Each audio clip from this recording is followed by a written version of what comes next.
बाज लोगों के दिलों में वाकई सुराख होते हैं, जितनी भी मोहब्बत डाल लो वो खाली ही रहते हैं। मैंने कहा मुझे लगता है अल्लाह मुझसे नाराज़ है। जवाब आया कि अल्लाह जिनसे नाराज़ होता है वो ये फिक्र ही कहाँ करते हैं।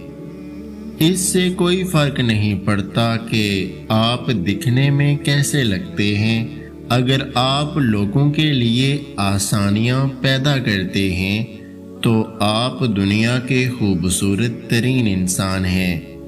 तुर्क कहावत है, अगर किसी शख्स से ताल्लुक काट चुके हो तो उसके मुताल्लिक अपनी जुबान भी काट दो।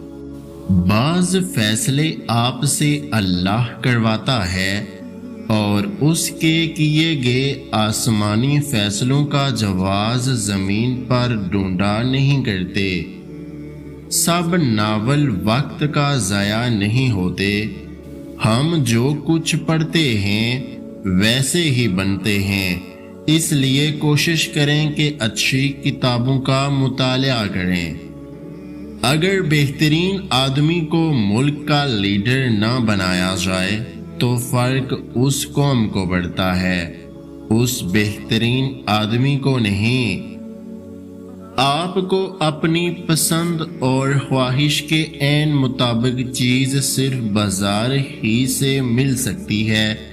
इंसान को उनमें मौजूद ऐबों समेत कबूल करना सीखें। औरत इस हद तक नाजुक मिजाज है कि एक फूल उसे राजी और खुश कर देता है और एक लफ्ज़ उसे मार देता है। सुबह धुंध छाई हो तो आपको सूरज के होने का यकीन होता है। इसी तरह जब मुश्किलात का कहर फैल जाए तो अल्लाह की रहमत के आफताब का यकीन रखें। इस वीडियो को लाइक, शेयर और हमारे YouTube चैनल को सब्सक्राइब करना मत भूलिएगा। अपना बहुत ज़रा ख्याल रखें, मुझे दुआओं में याद रखें। वीडियो देखने का बहुत बहुत शुक्रिया। अल्लाह हाफिज़।